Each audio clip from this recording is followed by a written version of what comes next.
Brice, à 35 ans, tu peux être fier de continuer à grandir et d'avoir compris que tout seul, on va nulle part. Depuis 2022, j'ai rejoint la SBL Nos Oignons, avec laquelle on organise des journées collectives en maraîchage, en partenariat avec des petits exploitants, des petites surfaces qui sont travaillées de manière biologique, avec le moins de mécanisation possible. Ce qui m'a beaucoup plu, c'était le fait que ça jouait à plusieurs endroits en fait.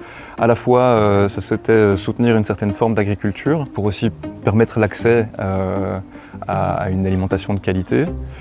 Et en même temps, c'était créer un espace-temps pour que les personnes de tout horizon qui le souhaitent puissent venir maraîcher ensemble en fait. Et le temps d'une journée, faire collectif autour d'un espace et plonger dans la nature. Il faudrait y aller aboutir aussi ici. Je sais pas si ça va venir un peu mieux. Ok, d'accord.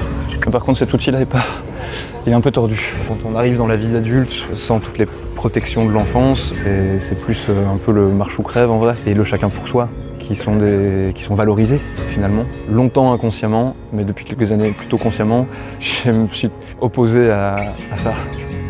C'est la nature même de l'adolescence d'être rebelle et de questionner tout. C'est resté avec moi, le fait de questionner et de pas forcément toujours être d'accord et quand je suis pas d'accord d'essayer de mettre des choses en place. Déjà tout petit, j'aimais bien passer du temps dans mon jardin, enfin dans le jardin chez mes parents, à observer les insectes, beaucoup. Puis j'ai fait du scoutisme, donc j'ai eu l'occasion de pas mal me promener dans les bois. J'avais un rapport à la nature spontané et inconscient en fait. Enfin, je me posais pas la question, c'était assez naturel d'aller y passer du temps.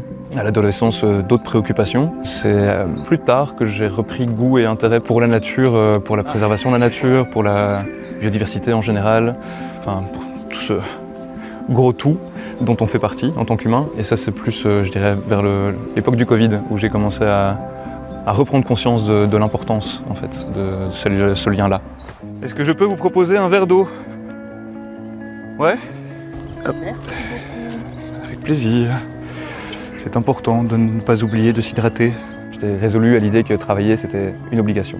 En découvrant Nos Oignons et au travers de ce travail-là, j'ai découvert que non, en fait le travail ça peut être une source d'épanouissement personnel assez forte en fait, à partir du moment où le travail fait sens, les publics avec lesquels on travaille nous renvoient ça aussi, enfin, que ce soit les volontaires qui viennent aider ou les maraîchers qui sont partenaires. C'est le retour qu'on a globalement, c'est que ce qu'on met en place a du sens. Déjà enfant, j'aimais pas qu'on me parle comme un enfant, j'aimais bien qu'on me considère comme individu, qui est aussi capable de réfléchir et d'avoir ses propres opinions. Et c'est un truc que j'ai gardé encore adulte, et encore maintenant, et parfois de travailler avec certains publics voilà, qui ont des problématiques plus spécifiques. Ou je garde ça en tête et dans l'échange et la communication, et ça, du coup ça se passe très bien. Enfin,